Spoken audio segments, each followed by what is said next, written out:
very good evening to all of you. আজি আমি আৰম্ভ কৰিব লৈছো ক্লাছ কিমানৰ ক্লাছ নৱমৰ ঠিক আছে নৱমৰ অৰ্থনীতি ঠিক আছে আমি আজি 8ৰ সোশিয়াল সায়েন্সৰ অৰ্থনীতি পাৰ্টৰ বিষয়ে আমি কেইটামান কনসেপ্ট আলোচনা কৰিম যিকিটা প্ৰায় পৰীক্ষাত অহা দেখা যায় আমাক কিছুমান ষ্টেটমেন্ট দি দিয়া হয় যে তল কোন কেইটা জিএসটি নহয় বা তল কোন কেইটা জিডিপিত নপৰে তল কোন কেইটা এমএনপিত নপৰে ঠিক আছে বা তল কোন কেইটা জিএনপি নহয় ওকে সো সেইবিলাকৰ ৰিলেটেড দিয়াও কেতিয়াবা দেখা যায় যে কিছুমান এই ইকনমিষ্টৰ কিতাপৰ নাম দিয়া থাকে আৰু কোৱা হয় যে এই তলত উল্লেখিত এই কিতাপখন কোনজন অৰ্থনীতিবিদৰ লগত জড়িত বা আদাম স্মিথৰ লিখা কিতাপখনৰ নাম কি বা কোনজনে ইকনমিক্সৰ সংজ্ঞা কি বুলি দিছে সো আমাৰ কেতিয়াবা থাৰ্ড বা ফৰ্থ গ্ৰেড মানে হাই লেভেল পৰীক্ষাটো আমাৰ কনফিউজন হোৱা দেখা যায় কিন্তু এই সাধাৰণ বস্তুবিলাক কি হয় 9 10ৰ কিতাপতে আবদ্ধ হৈ থাকে সো আজি আমি এইগিটা কনসেপ্টৰ বিষয়ে আজি আলোচনা কৰিম সো ফাৰ্ষ্টতে আমাৰ কি আছে আজি চেপ্টাৰটোৰ ক্লাছ 9ৰ ইকনমিক্সৰ প্ৰথম চেপ্টাৰ এটো আৰু এই চেপ্টাৰটোৰ নাম হ'ল তোমাৰ অৰ্থনীতিৰ মৌলিক বিষয়সমূহ কি অৰ্থনীতিৰ মৌলিক বিষয়সমূহ এই চেপ্টাৰটো আমি জানিব লগা প্ৰথমটো হ'ল যে ইকনমিক্স শব্দটো কোনটো ভাষা শব্দৰ পৰা আহিছে সো গ্ৰীক শব্দৰ পৰা আহিছে ঐকনমিয়া ঠিক আছে এই ঐকনমিয়া শব্দটো অৰ্থ তাতো দুটা ভাগ আছে তাত দুটা ফ্ৰেজ আছে এটা হ'ল তোমাৰ ঐকোছ আৰু এটা হৈ গ'ল নমোছ এটা হৈ গ'ল ঐকোছ এটা হৈ গ'ল নমোছ এটা কলো ঐকোছ এটা হৈ গ'ল ঐকোছ আৰু এটা হৈ গ'ল তোমাৰ নমোছ এই ঐকোছ আৰু নমোছ দুটা মিলি পেলাই ঐকনমাছ হৈছে আৰু এই ঐকনমাছৰ পৰা কি আহিছে অৰ্থনীতি আহিছে এটা পৰীক্ষাত আমাৰ দিব পাৰে যে এই ঐকনমিয়া শব্দটোৰ অৰ্থ কি এই ঐকনমিয়া শব্দটোৰ অৰ্থ হ'ল তোমাৰ ইয়াৰ ঐকো শব্দটোৰ অৰ্থ হৈছে পৰিয়াল আৰু নমো শব্দটোৰ অৰ্থ হৈছে নিয়ম গতিকে অৰ্থ বিজ্ঞানৰ পৰিয়াল বা সমাজ পৰিচালনাৰ নিয়ম বুলি কয় সো এইগিটা আমি কনফিউজন হ'ব নালাগিব ঠিক আছে সো ঐকোছ আৰু নমাছ ঐকোছৰ অৰ্থ হৈ গ'ল তোমাৰ পৰিয়াল ইয়াৰ অৰ্থ হৈ যাব পৰিয়াল আৰু হিটো হৈ গ'ল তোমাৰ নিয়ম ওকে পৰিয়াল আৰু হিটো হৈ গ'ল তোমাৰ নিয়ম সো পৰীক্ষাত দিব যে আমাৰ এই দুটা শব্দৰ অৰ্থ কি তলত চাৰিটা অপচন দিব সেই অঞ্চলবিটা যাতে আমি কোনো ধৰণৰ ভুল নহয় সেইকাৰণে আমি এইখিনি জনাটো দৰকাৰ নেক্সট আমি জানিব লাগিব যে তোমাৰ অৰ্থনীতিৰ পিতৃ কোন ওকে অৰ্থনীতিৰ পিতৃ হ'ল তোমাৰ আদাম স্মিথ ওকে আৰু এই আদাম স্মিথৰ কিতাপখনৰ নামটো বহুত বেছি ইম্পৰ্টেণ্ট আৰু কিতাপখনৰ নামটো কি তেওঁ প্ৰকাশ কৰা 1776 এখন গ্ৰন্থ প্ৰকাশ কৰিছিলে সেই গ্ৰন্থখনৰ নাম হ'ল N enquiry into da nature and causes of the wealth of nation এই নামটো তোমাৰ চাৰিবাৰ দিব চাৰিটা অপচন ঠিকে দিব কিন্তু চাৰিটা অপচনতে কোনোবা নহয় কোনোবা এটা শব্দ চেঞ্জ কৰিব এই ৱেলথটো জায়গাত বেলেগ এটা দিব ঠিক আছে এই কজেছ জায়গাত বেলেগ এটা দিব নেচাৰ জায়গাত তোমাৰ নেচাৰেল কৰি দিব ঠিক আছে সো সেই যাতে কনফিউজটো আমাৰ নহয় সেইকাৰণে N enquiry into da nature and causes of the wealth of nations এইটো আমাৰ ইম্পৰ্টেণ্ট হৈ গ'ল সো সেইকাৰণে আমি এইগিটা কুৱেশ্যন চাই যোৱাটো বহুত বেছি ভাল হ'ব ঠিক আছে এই কিতাপখনত অৰ্থবিজ্ঞান সম্পদ বিজ্ঞান বুলি কৈছে তাক কৈছে economics is the science of wealth so আমাৰ এক্সামত দিব যে economics is the science of wealth বুলি কোনজন বিজ্ঞানীয়ে কৈছিলে বা কোনজন বৈজ্ঞানিকৰ দ্বাৰা কোৱা হৈছিলে সো ঠিক আছে তোমাৰ তাত চাৰিটা অপচন দিব মাৰ্শেল দিব ৰাস্কিন দিব ঠিক আছে তাত কেইবাজনো বিজ্ঞানীৰ নাম দিব আৰু তোমাৰ শুদ্ধ অপচন কি হ'ব Adam Smith will be the correct answer কিয় কাৰণ আদাম স্মিথে কৈছে যে কি কৈছে তেওঁ যে economics is the science of wealth সম্পদ বিজ্ঞান বুলি কৈছে কাৰণ অৰ্থনীতি এটা কি হৈছে তোমাৰ সম্পদৰ বিজ্ঞান বুলি কৈছে ওকে এবাৰ কি হ'ল তোমাৰ স্মিথৰ এই সংজ্ঞাটো পিছৰ কালৰ সমাজ বিজ্ঞানী কাৰ্লাইল আৰু ৰাস্কিনে যক্ষৰ বাণী সো গস্পেল অফ মেমন বুলি কোৱা মানুহজন কোন বা এই ধৰণে সমালোচনা কৰিছে কোনে সেই বুলিও আহিব পাৰে সো ঠিক আছে আমাৰ ইকনমিক্সৰ লগত জড়িত আমি কেইটামান টাৰ্মছৰ বিষয় আমি আজি চাম ঠিক আছে এই ইকনমিক্সত তোমাৰ কিহৰ বিষয় ষ্টাডি কৰা আমি গম পাওঁ ইকনমিক্সত কিহৰ বিষয় ষ্টাডি কৰা হয় গোটেই ইকনমিক্সত তোমাৰ সম্পদৰ বিষয় ষ্টাডি অকল সম্পদে নহয় মানে কি লিমিটেড ৰিসোৰ্সেস ভাৰতত থকা লিমিটেড ৰিসোৰ্সেস আছে ন ভাৰতত সো লিমিটেড ৰিসোৰ্সেসক তোমাৰ কি কৰিব পোৱা যায় মানে ম্যাক্সিমাম ৰেভিনিউলৈ কেনে কনভাৰ্ট কৰি যাব পাৰি ঠিক আছে এই লিমিটেড সম্পদ যেহেতু আমাৰ লিমিট হয় না মানে সীমিত এই লিমিটেড সম্পদক ম্যাক্সিমাম ৰেভিনিউ কেনেকে জেনাৰেট কৰিব পাৰি এই লিমিটেড সম্পদৰ পৰা ম্যাক্সিমাম ৰেভিনিউ কেনেকে জেনাৰেট কৰিব পাৰি সেই বিষয়ে ষ্টাডি হ'ব আমাৰ কি ইকনমিক্স হ'ব ঠিক আছে এই ইকনমিক্সত আমাৰ পৰীক্ষাত বাৰে বাৰে অহা দেখা যায় জিডিপি কি হয় বুলি আহে ওকে সো আমাৰ পৰীক্ষাত দিব যে জিডিপি হৈছে বুলি দিলে দি পেলাই তোমাৰ চাৰিটা অপচন দিব তুমি সেই চাৰিটা অপচন তোমাৰ কি থাকিব দুটা অপচন তোমাৰ কি থাকিব হয়নে সো তোমাৰ একেবাৰে সাধাৰণকে নিদিয়ে অকমান পাক লগাই দিব সেই পাকখিনি আজি ভাঙি পেলাই আমি জিডিপি কি হয় আমি সেই বিষয়ে আলোচনা কৰিম চোৱা জিডিপি ফুল ফৰ্ম কি প্ৰথমে জানিব লাগিব আমি জিডিপি ফুল ফৰ্ম কি জিডিপি ফুল ফৰ্ম হৈ গ'ল কি হ'ব জিডিপি ফুল ফৰ্ম কি জিডিপি ফুল ফৰ্ম তোমাৰ গ্ৰছ কি হ'ব গ্ৰছ ডমেষ্টিক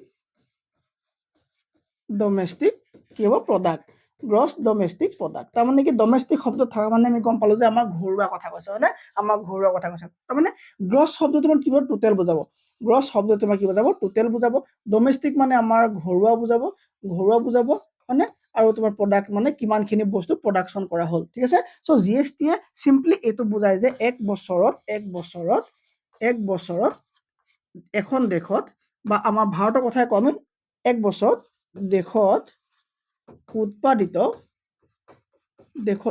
এইটো বিক্ৰী বা লাভৰ কথা নাই ইয়াত উৎপাদিত মানে প্ৰডাক্ট ঠিক আছে চ' প্ৰডিউচ কিমান হ'ল এক বছৰত দেশত উৎপাদিত গুডছ আমি মানে যিখিনি বস্তু হয় সেইখিনি গুডছ বুলি কোৱা হয় আৰু যিখিনি সেৱা হয় এইবিলাক তোমাৰ ছাৰ্ভিচ বুলি কোৱা হয় ঠিক আছে নে এইবিলাক তোমাৰ কি ছাৰ্ভিচ বুলি কোৱা হয় ঠিক আছে অ'কে চ' এক বছৰত দেশ এখনত উৎপাদিত গুডছ আৰু ছাৰ্ভিচৰ পৰিমাণকে তোমাৰ কি বুলি কয় গ্ৰছ ডমেষ্টিক প্ৰডাক্ট বা জিডিপি বুলি কয় ঠিক আছে চ' এতিয়া কথা হ'ল যে জিডিপি ভাল নে বেয়া বা জিডিপি বাঢ়িলে ভাল নে নাবাঢ়িলে ভাল আমি সকলো জানো জিডিপি বাঢ়িলে ভাল অ'কে মই এটা এক্সাম্পল দিম আৰু পৰীক্ষাত সেই ধৰণৰ ষ্টেটমেণ্ট ৱাইজ প্ৰশ্ন হোৱাৰ চান্স আছে গ্ৰেড 3 এক্সামত চ' যদিহে তোমালোকক এইটো অপশ্যন দিয়ে যে কোৱা হয় যে যদি এনেকৈ কয় অ'কে মই এনেকৈ লৈছোঁ যদি তোমাক এনেকৈ কয় যে চোৱা কি বুলি ক'ব কোম্পানী চাৰিটা নাম দিলে তোমাক এখন ধৰি লোৱা ভাৰত হয় এখন ইণ্ডিয়া হয় চ' ইণ্ডিয়া বক্স বনোৱাতকৈ এনেই আমি ৰাফলি ড্ৰ কৰি ল'ব পাৰোঁ ঠিক আছে আমি ৰাফলি ইণ্ডিয়া ড্ৰ কৰি লৈছোঁ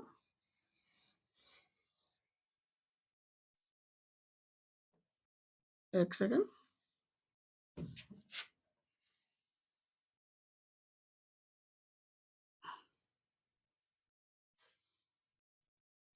এক ছেকেণ্ড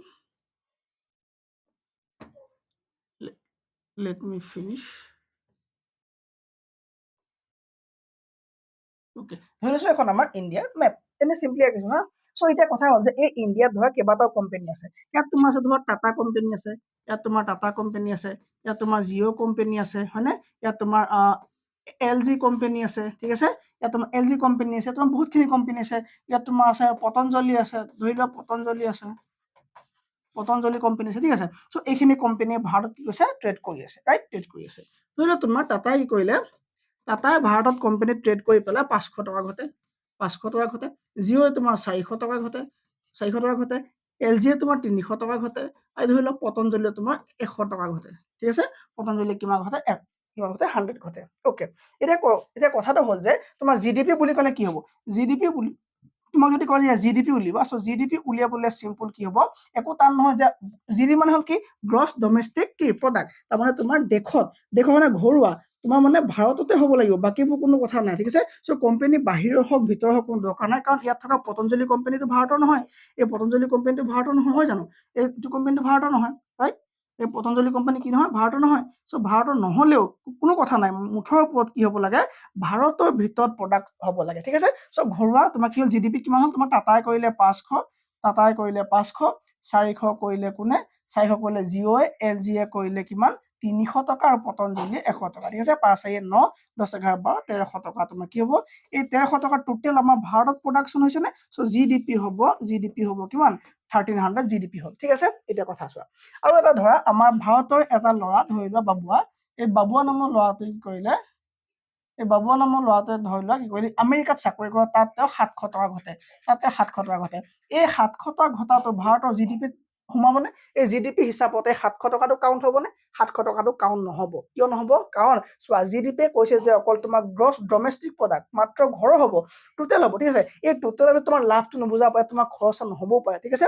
ধৰি লোৱা মানে গ্ৰছ মানে কি টোটেল হয় কিন্তু তোমাৰ গোটেই নেট নহয় তাৰমানে তোমাৰ প্ৰফিটৰ ভিতৰত বা তোমাৰ সকলো মানে তোমাৰ গোটেইখিনি কামত অহা নহয় তাৰ এক্সাম্পল ধৰি লোৱা এইবাৰ ধৰি লোৱা এক্সামত এপ্লাই কৰিছে ধৰি লোৱা 1,50,000 ঠিক আছে 1,50,000 বা ঠিক আছে 1,50,000 এইবাৰ ধৰ এক্সাম এপ্লাই কৰিছে ঠিক আছে তাৰে বোলে 10,000 বোলে ৰিজেক্ট হৈ গ'ল 5,000 পৰীক্ষা দিবলৈ নগ'ল হয়নে 10,000 বোলে সেইদিনা হাগনি হ'ল ঠিক আছে চ' এইখিনি প্ৰব্লেম হ'ল চ' যিমানখিনি বাচি যাব সেইখিনি নেট হ'ব কিন্তু এই টোটেলক একেলগে আমি গ্ৰছ বুলি ক'ব লাগিব চ' টোটেলক আমি একেলগে কি বুলি ক'ব আমি গ্ৰছ বুলি ক'ব লাগিব চ' গ্ৰছ মানে তোমাৰ কিয় গোটেইখিনি কামত অহা বা গোটেইখিনি উপযোগী নহয় ঠিক আছে চ' কি হ'ব এতিয়া জিডিপি কি হ'ল এই জিডিপি এতিয়া কি হ'ল জিডিপিয়ে কৈছে যে মাত্ৰ দেশৰ ভিতৰতে ভৌগোলিক অৱস্থা ই বহুত ডিপেণ্ড কৰে ভৌগোলিক অৱস্থাৰ ভিত্তিত কৈছে যে দেশৰ ভিতৰতে যিমান প্ৰডাকশ্যন হ'ব সেইখিনিহে কি হ'ব তোমাৰ জিডিপিত পৰিব বাহিৰত কাম কৰা ল'ৰাটোৰ পইচাটো ইয়াত কেলকুলেট নহ'ব ঠিক আছে অ'কে এতিয়া তোমাৰ জিএনপি কাক কয় GNP আকৌ এইটো এটা ভাল কনচেপ্ট হয়। এতিয়া আমি GNP বিষয়ে চাই লওঁ। এইটো হৈ গ'ল আমাৰ GDP। ছাৰ এতিয়া কওক GNP কি হয়? GNP দেখিছানে ইয়াত তোমাৰ কি লাগিব? নেশ্যনেল প্ৰডাক্ট আহি যাব। তোমাৰ গ্ৰছটো আহিব আৰু কি আহিব লগতে নেশ্যনেল প্ৰডাক্ট আহিব। কি হ'ব? Gross national product. তাৰমানে ইয়াতো তোমাৰ নেট নাই, ইয়াত তোমাৰ টোটেল আছে, ঠিক আছে, কিন্তু ইয়াত তোমাৰ কি নাই? নেটটো নাই। ইয়াত থকা নেশ্যনেল শব্দটোৱে কি বুজাইছে? নেশ্যনেল শব্দটোৱে বুজাইছে যে ভাৰতৰ প্ৰডাক্ট হ'ব লাগিব।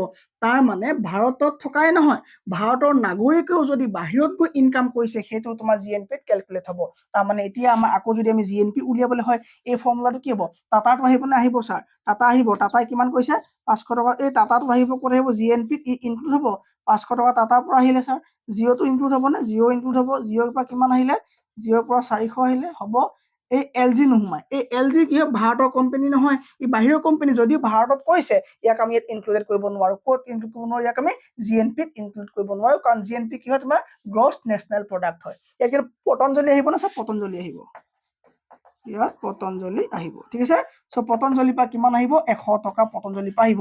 এই বাবুৱা যে আমেৰিকাত গৈ পেলাই ইনকাম কৰিছিলে, এইটো আহিব, কাৰণ বাবুৱা ক'ৰ হয়? ভাৰতৰ মানুহ হয়। চ' এই বাবুৱাৰ পৰা আহিব আমাৰ ভাৰতলৈ। চ' কি হয়? বাবুৱাৰ পৰা 700 টকা আমি ইয়াত এড কৰিব লাগিব, ঠিক আছে নে? 5 4 9 10 10 7 1700 টকা। এই 1700 টকা আমাৰ কি হ'ব? GNP হ'ব, ঠিক আছে নে? GNP হ'ব, ঠিক আছে। চ' যেতিয়া GDPতকে GNP বাঢ়ি যায়, গম পাবা যে সেইখন দেশ উন্নতি পথত গৈ আছে, ঠিক আছে। চ' GDPতকে যদি GNP বাঢ়ি যায়, তেতিয়া কি হ'ব? সেইখন দেশ উন্নতি পথত গৈ আছে। চ' এইখিনিলৈকে কাৰো কিবা ডাউট আছে?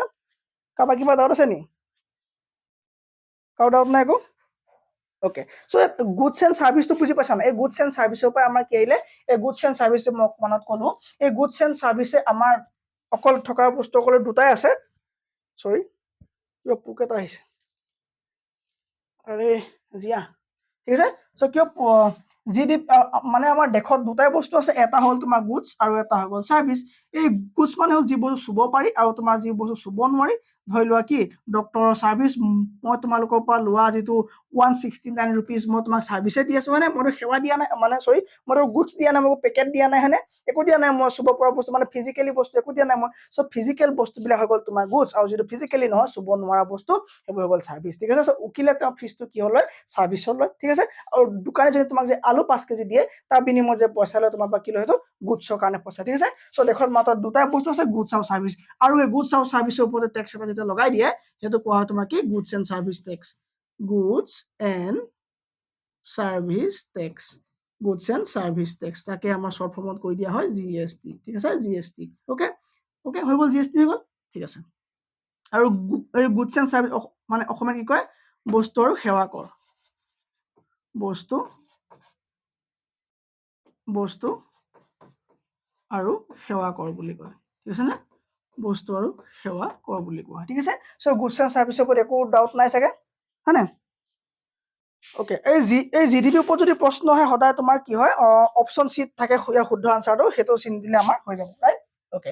এতিয়া কথাটো হ'ল যে তোমাৰ GDP খিলে কোৱা হৈ গ'ল ন? অ'কে। আৰু এটা কথা যে GDP সদায় অন্তিম মূল্যত ওলাই, ফাইনেল প্ৰাইচৰ ওপৰত ওলাই। ছাৰ ফাইনেল প্ৰাইচ কি? অন্তিম মূল্য কি? চোৱা, GDP তোমাৰ কি হ'ব? ধৰি লোৱা তুমি ঘেঁহু কিনিলা, তুমি 10 টকা দি তুমি ঘেঁহু কিনিলা, ঠিক আছে। সেই ঘেঁহু নি পেলাই তুমি এই আটা বনালা, ঠিক আছে। সেই আটা বনাই তুমি বিকিলা 40 টকাত, ঠিক আছে। আৰু সেই আটা নি পেলাই তুমি ফেক্টৰীত গৈ বনালাগে 100 টকাকে তুমি বিস্কুট বিকিলা। তুমি 100 টকা তুমি কৰিলা বিস্কুট বিকিলা। এতিয়া তোমাৰ GST কোনটোৰ ওপৰত লাগিব? এই ঘেঁহুৰ ওপৰত লাগিব, নে আটাৰ ওপৰত লাগিব, নে তাৰ ওপৰত লাগিব, নে গোটেইকেইটা যোগ হ'ব? গোটেইকেইটা যোগ নহয়, সদায় অন্তিম মূল্যৰ ওপৰত লাগিব। চ' সেইকাৰণে পৰীক্ষাত দিব পাৰে যে GDP কি হয়? তোমাৰ অন্তিম মূল্য, সেৱা আৰু কৰ অন্তিম মূল্য, মানে সেৱাৰ বস্তু অন্তিম মূল্য, বা প্ৰথম মূল্য, বা এটা বছৰৰ মূল্য। চ' সেইবোৰ একো নাচাব, য'ত অন্তিম মূল্য শব্দ থাকে তাতে অপশ্যনটো কাৰেক্ট কৰিবা, যে কি হ'ব? তোমাৰ অন্তিম মূল্যৰ ওপৰতে কি হ'ব? GDP কেলকুলেট কৰা হ'ব, ঠিক আছে। এই অন্তিম মূল্যৰ ওপৰতে কি হ'ব? GDP কেলকুলেট কৰা হ'ব। আৰু বৰ্তমান GDP কিমান চলি আছে? 8.2 ওচৰা-ওচৰি যাব বুলি কৈছে, বা কোনে? নিৰ্মলা সীতাৰমণে কৈছে, ঠিক আছে। চ' বস্তুৰ সেৱা কৰাৰ ওপৰত কি হয়? GDP লাগে। আৰু GNP হৈ গ'ল, GNP হৈ গ'ল। আৰু GNP কি ক'লো মই? GNP যে কি হয়? GNP তোমাৰ কি হয়? বাহিৰৰ টকাৰ ওপৰতো হ'ব, যদি আমাৰ মানুহৰ যদি দেশৰ নাগৰিকে যদি বাহিৰৰ দেশত গৈ টকা ঘটি আনি ভাৰতলৈ দিয়ে, সেইটো তোমাৰ কি হ'ব? GNP ভিতৰত পৰিব। কিন্তু GDP ভিতৰত আকৌ সেইটো নপৰিব। এইখিনিলৈকে কাৰোবাৰ কিবা ডাউট আছে নেকি? হ'ব লাগে মোৰ মতে, কাৰো ডাউট থাকিব নালাগে। অ'কে, চ' GNPত একো প্ৰব্লেম নাই চাগে। GNP এই মেপখন অকণমান বেছি বেকা হৈ গ'ল ন, অলপ ওপৰলৈ যাব লাগিছিলে, তাৰপৰা তললৈ আহিব লাগিছিলে, একো নাই, আমি ৰাফলি আঁকিছোঁ। এতিয়া মই কৈছিলোঁ যে GDP কথা কৈছিলোঁ। এই GNP আমি কেনেকৈ উলিয়াব পাৰোঁ? কেতিয়াবা GNP উলিয়াই তোমাৰ ক'ত গ'ল GNP, ঠিক আছে। চ' GNP আমি এনেকৈ পাৰোঁ নহয় উলিয়াব, GNP equal to GDP minus x plus Y. এই মাইনাছ এক্সত কি সোমাই থাকিব? এই মাইনাছ এক্সত তোমাৰ সোমাই থাকিব কি হ'ব? বাহিৰৰ কোম্পানীবিলাকে যে ইয়াত কৰিলে তাৰমানে LGক মাইনাছ হ'ব, আৰু ৱাই কি হ'ব? বিদেশৰ পইচা, ঠিক আছে, শুদ্ধ সাধন আই বুলি কয় এইটো। কি হ'ব? বাহিৰৰ পৰা যিটো পইচা আনিছিলে সেইটো তোমাৰ ৱাই, ঠিক আছে। চ' কেতিয়াবা এনেকৈ দি পেলাই পাজল কৰিব পাৰে, GDP minus x plus Y বুলি দিলেও আমাক কি হ'ব? আমি পাজল হ'ব নালাগিব, ঠিক আছে। চ' এনেকৈও কেতিয়াবা আমাক GNP কেলকুলেশ্যন কৰিবলৈ দিব পাৰে, ঠিক আছে। ইয়াৰ পাছত আমি বেলেগ পঢ়িম, কিন্তু এতিয়া আমি মাত্ৰ আমি ফ'কাছ কৰিছোঁ ক্লাছ 9 ইকনমিক্স, ঠিক আছে। চ' এইটো পেজ আমাৰ হৈ গৈছিলে। নেক্সট পেজত হৈ গৈছিলে যে এডাম স্মিথ। চোৱা, চ' অৰ্থনৈতিক সংজ্ঞা তলৰ কোনজনে দিয়া নাই? চ' দিয়া নাই বুলি ক'লে আমাক কি হ'ব লাগিব? আমি চাব লাগিব, ঠিক আছে। চ' উল্লেখযোগ্য সংজ্ঞা দিয়া মানুহ কোনজন? ইয়াত তোমাৰ আডাম স্মিথ হৈ গ'ল, আলফ্ৰেড মাৰ্শ্বেল হৈ গ'ল, ছেমুৱেলছন নৰ্ডহাৰ্ছ হৈ গ'ল, আৰু কি হ'ব? লায়নেল ৰবিনছ হৈ গ'ল, ঠিক আছে। চ' এইকেইজনে উল্লেখযোগ্য সংজ্ঞা দিছে, ঠিক আছে। চ' প্ৰথমটো সংজ্ঞা কাৰ আছিলে? আডাম স্মিথ হৈছিলে। তেওঁ কি কৈছিলে যে economics is the science of wealth, ঠিক আছে। এইটো তেওঁ দিয়া এটা গুৰুত্বপূৰ্ণ কি সংজ্ঞা। তাৰপৰা আহিলে এজন কোন? এজন হ'ল আলফ্ৰেড মাৰ্শ্বেল। আলফ্ৰেড মাৰ্শ্বেলে কৈছে, যে কি কৈছে? মাৰ্শ্বেলে 1890 চনত তেওঁ প্ৰকাশিত গ্ৰন্থ আছিলে। এই গ্ৰন্থকেইখন ভেৰি ভেৰি ইম্পৰ্টেণ্ট কৈছে নহয়, principles of economics. So' direct দিব পৰীক্ষাত যে প্ৰিন্সিপলছ অফ ইকনমিক্স গ্ৰন্থখনৰ লেখক কোন? তুমি নাভাবিবা তুমি সদায় পঢ়ি থকা একেবাৰে চিম্পল বিলাক আহিব, ঠিক আছে। চ' এইখনো চিম্পল, কিন্তু আমি নপঢ়ো ন, ইয়াক আমি ইগনোৰ কৰি ৰাখিছিলোঁ। Principles of economics, principles of economics, principles of economics. So' এইটোৰ পৰা আমাক দি দিব পাৰে যে এই কিতাপখনৰ লেখক কোন? তেতিয়া আমি কি কৰিব লাগিব? Alfred marshal. আলফ্ৰেড মাৰ্শ্বেল এইখন লেখক। কি কৈছে? তেওঁ কি কৈছে যে অৰ্থনৈতিক কল্যাণ ভিত্তিক সংজ্ঞাক দাঙি ধৰিছে। তেওঁ কৈছে মানৱ জাতিৰ দৈনন্দিন জীৱনৰ কাৰ্যাৱলী অধ্যয়নে হৈছে অৰ্থনীতি। তাৰমানে কৈছে যে economics is the study of mankind in the ordinary business of life. মানে মানুহৰ জীৱনটোৰ দৈনন্দিন প্ৰতিদিনৰ যিবোৰ কাৰ্যাৱলী হৈছে, সেই কাৰ্যাৱলীবিলাক আমি ষ্টাডি কৰাটোকে কি বুলি কয় বুলি কৈছে? সেই কাৰ্যাৱলীবিলাক ষ্টাডি কৰাটোকে অৰ্থনীতি বুলি কয় বুলি কৈছে। ই ব্যক্তিগত সামাজিক কাৰ্যাৱলী সেই অংশটো অধ্যয়ন কৰে যিটো অংশ পাৰ্থিৱ কল্যাণৰ সাধন আৰু ইয়াৰ ব্যৱহাৰৰ সৈতে ঘনিষ্ঠভাৱে জড়িত। এইখিনি আমাৰ দৰকাৰ নাই, মাত্ৰ প্ৰথম লাইনটো চাবা যে এক্সামত তোমাৰতো এতিয়া এইবিলাক পঢ়ি পেলাই মুখস্থ কৰা টাইমো নাই, ঠিক আছে। চ' প্ৰথমে চাবা যে কি economics is the study of mankind, বছ বাকীডোখৰ গম পাই যাব, হয় নাই? বাকীডোখৰ গম পাই যাব। কি হ'ব? Economics is the study of mankind, সেইডোখৰ পালে গম পাই যাব কাৰ? মাৰ্শ্বেল, ঠিক আছে। মেনকাইণ্ড মাৰ্শ্বেল এনেকে মনত ৰাখিবা যে মেনকাইণ্ড যদি আছে মাৰ্শ্বেলে কৈছে, ঠিক আছে। নেক্সট তোমাৰ তাৰ বিষয়ে আছে অ'কে। তোমাৰ লায়নেল ৰবিনছ। এই লায়নেল ৰবিনছৰ কিতাপখনৰ নাম কি? তেওঁৰ প্ৰকাশিত গ্ৰন্থখনৰ নাম কি? An essay on the nature and significance of economic science, ঠিক আছে। An essay on the nature and significance of economic science. আৰু এইখন লিখিছে কোনে? Lionel Robbins. কোনে লিখিছে? Lionel Robbins, okay. তেওঁ কিতাপখনৰ নামটো ইম্পৰ্টেণ্ট, আমি কিতাপখনৰ নামটো মনত ৰাখিব লাগে, বাকী একো কৰিব নালাগে, ঠিক আছে। অ'কে। তিনিটা মৌলিক ধাৰণা এইকেইটা আমাৰ দৰকাৰ যে মানুহৰ অভাৱ অসীম কাৰ দ্বাৰা কোৱা এইটো এটা কথন বুলি যদি দিয়ে কি হ'ব? লায়নেল ৰবিনছ, ঠিক আছে। সীমিত সম্পদসমূহ বিকল্প ব্যৱহাৰযোগ্য, অভাৱপূৰ্ণ উপায় বা আহিলাসমূহ সীমিত, ঠিক আছে। চ' এই দুটা অহাৰ চান্স নাই, কিন্তু এইটো মানুহৰ অভাৱ অসীম, হিউমেন ৱান্টছ আনলিমিটেড যদি দিয়ে তেতিয়া আমাৰ এইটো আমি মনত ৰাখি যোৱাটো ভাল হ'ব, ঠিক আছে। চ' মানে বেচিকেলি বুক কেইখনৰ নামটো মনত ৰখাটো অতিকৈ গুৰুত্বপূৰ্ণ, ঠিক আছে। চ' নেক্সট ক্লাছত আমি কি আৰম্ভ কৰিম? ইকনমিক্সৰ কাৰেণ্ট ডেটাৰ লগত ৰিলেট কৰি পেলাই গোটেইখিনি বস্তু আমি চাই যাম, ঠিক আছে। মৌদ্ৰিক নীতিবোৰ চাম, ঠিক আছে। গভৰ্ণৰ বা ৰিজাৰ্ভ বেংক অফ ইণ্ডিয়াৰ বিষয়ে চাম, ঠিক আছে। চ' নেক্সট ক্লাছৰ কাৰণে আপোনালোকে ছাবস্ক্ৰাইব কৰাটো আপোনাৰ কথা, কষ্ট কৰি যেতিয়া ছাবস্ক্ৰাইব কৰিব বুলি ভাবিছোঁ। Thank you very much.